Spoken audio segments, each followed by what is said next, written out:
let's take some questions. We'll talk a little bit about things you'd like to talk about. Yes. Sailor Awesome. Yes. I'm gonna make him say I'm gonna kill on you. Uh-oh.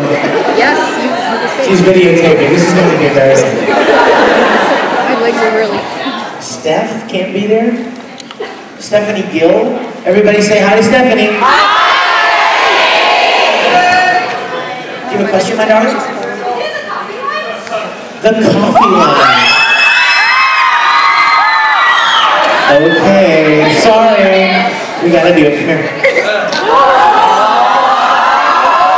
Do you know your part? Oh, very well. She knows her part. All right, you guys, we're now going to reenact a scene from the first episode of Oran High School Host. Ready? Here it comes. I'm afraid if I drink this coffee, my father will yell at me. What if I let you drink it?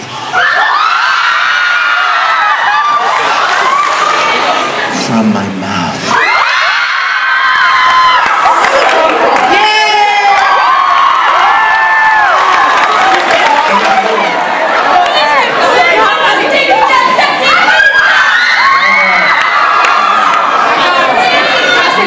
You guys, let me tell you something about the most demonic line ever spoken by human tongue. Alright? Several years ago, can I do this? I probably can do this. I don't want the feedback. Several years ago, I was doing a convention with Travis and Aaron. So we were doing this convention, and somebody said, say something nice about each other's characters. Because you know there's all the rivalry, right? Between like, Ed and Roy. So, Aaron said something like,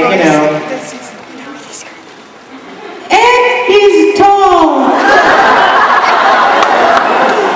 And Mustang, Travis said something about Aaron like, Al smells like chocolate, or something. I don't even remember. So it was my turn. And I said, I'm not going to say it, but who knows what I said? Who still knows what I said? I said this. You're not going to say it. I'll do it! Roy Mustang looks dead sexy and I'm in this game. So I just said it for fun, you guys. It was just a little joke, right? And then, Hell left out of the depths of the fire and came upon me. And then for like 2 years, that's all anyone wanted to hear. Say this line, say this line. I was like, oh. And I did it for the longest time because you guys know how much I love you and I want to try to make you happy. But then I was like, okay, it's got to stop. It's not even in the show. It has to stop. And you know what the worst part was? The worst part was when people started asking other voice actors to say it. I mean, all of a sudden, Sonny Strait, who plays Hughes, calls me and he says, dude, what's up with this line? They make me say this line. And then Chris Sabat is like, they made me say the line as Armstrong. So here I'm all in trouble, right, with my voice actor friends. The worst one was Aaron. You guys, Aaron at the time was like 12 years old, right? The sweetest little kid ever.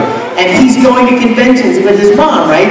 And he like does, he's kind of young and this is all kind of big and new and crazy. And so somebody said to him, say the line. And so Aaron's like, and he said the line, right? And I was there. And I looked at him and I'm like, oh dude, you just signed your own death warrant.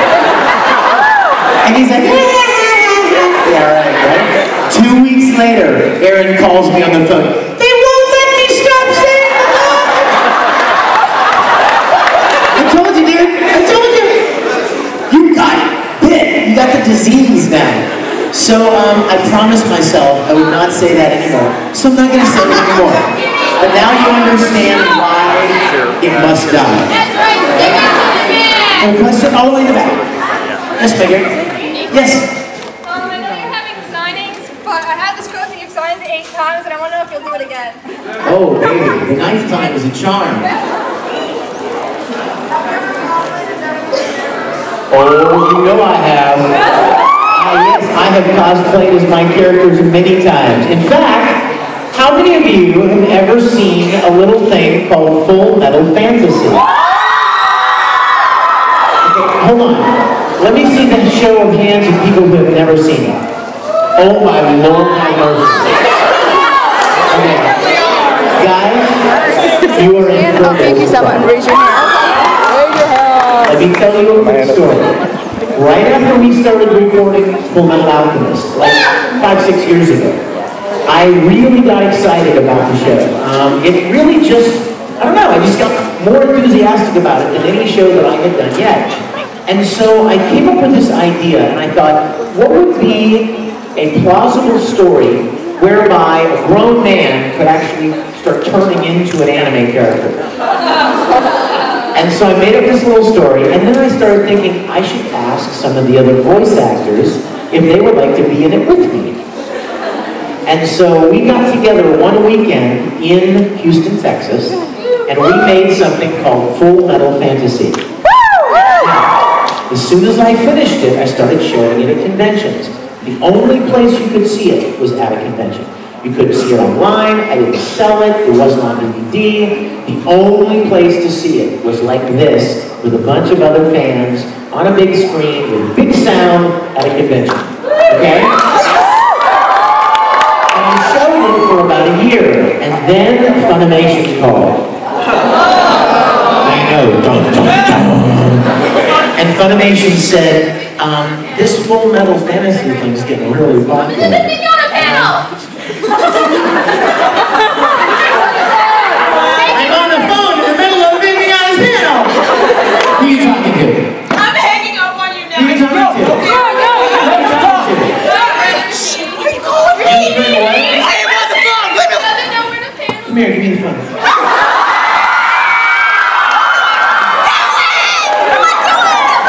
What's his name? Yo, shit, what's up? Dude, why aren't you in the camera? What's up?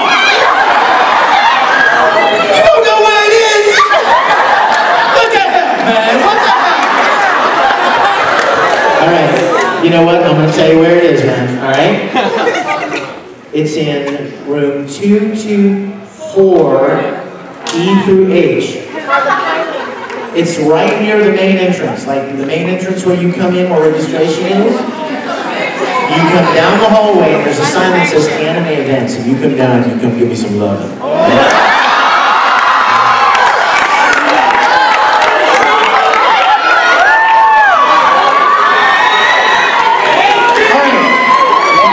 Hold on.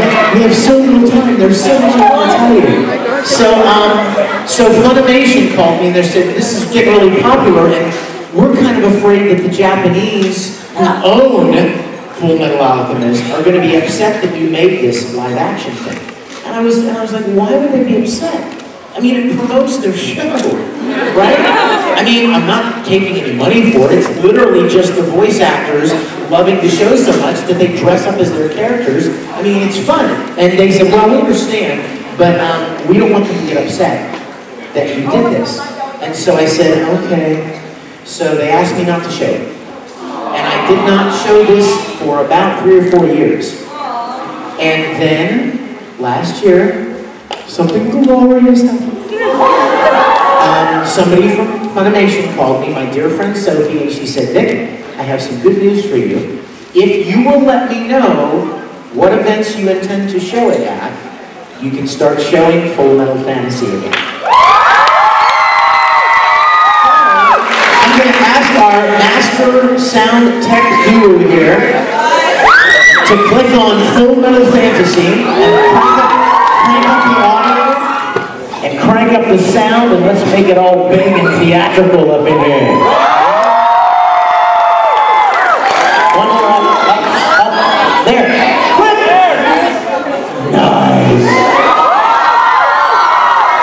right, guys, crank up that sound for me, brother, and I hope you guys enjoyed Full Metal Fantasy. Oh, yes,